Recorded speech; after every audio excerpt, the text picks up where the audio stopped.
Tim, from your real scientist and researcher and innovator, what are, from your perspective, some of the elements of innovation? Well, my background is in instrumentation. I spent 30 years making measurements, high pressure, high stress, acceleration, microphonics, ultrasonics, just about any measurement out there. People challenge me all the time on how to make these measurements. People tell me that sometimes these measurements are nearly impossible. 30 years ago, when I was making these measurements, I spent a huge amount of time focusing on the hardware, getting the hardware set right, getting the software to work correctly, and it was really quite an involved process. And quite honestly, during that process, my mind, my focus gets shifted from my main goal to getting the hardware going, all right? So that really is distracting. And so when I'm focusing myself getting the hardware going, sometimes it's hard to see the overall picture of your research objective. Well, obviously I'm a very unique user of LabVIEW equipment. I now have instruments that are placed in the path of tornadoes. What these instruments measure is wind speed, barometric pressure, temperature, humidity. What we're trying to understand is how powerful these tornadoes can be as they pass over a structure like a house. How powerful are the winds?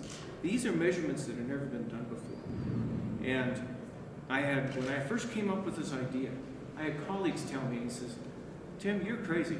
You will not get that instrument inside that tornado, and there's no instrument around that will survive the onslaught of 250 mile per hour winds. Well, if I listened to my colleagues and some of my peers, I wouldn't be doing the hardware.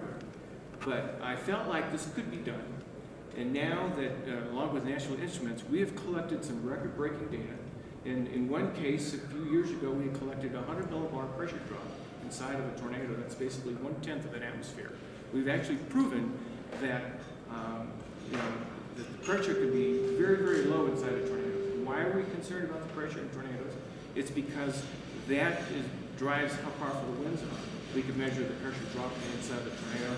We can help describe how powerful the winds are. Describe how powerful the winds are.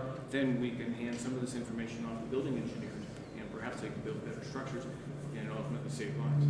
So with National Instruments teamed with me this past year, I've been able to think forward and think way up here instead of at the ground level in terms of measurement.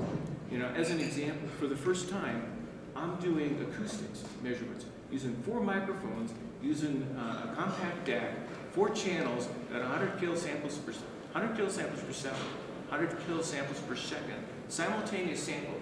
That means that I am taking 4 data points at 100 kilosamples per second, streamlined to the drive in real time. It'll run for hours. In fact, it did last season. And so for the first time ever, I'm able to capture some acoustics of tornadoes. And I've got a long-term belief that there may be some acoustic components inside of tornadoes that we can use for perhaps on future detection. And so this has become one of my main goals. And without National Instruments and without LabVIEW, I wouldn't have been able to do this. I would have had to staple together all this crazy equipment and turn it on, and turn it on and hope and pray that it all booted up and worked fine. This equipment's seamless. It was just a matter of just a few clicks to get things in place, and when I turn it on, I know it's running. And of course, having an instrumentation that runs the first time when you place it in the path of tornadoes, it's important. It's critical.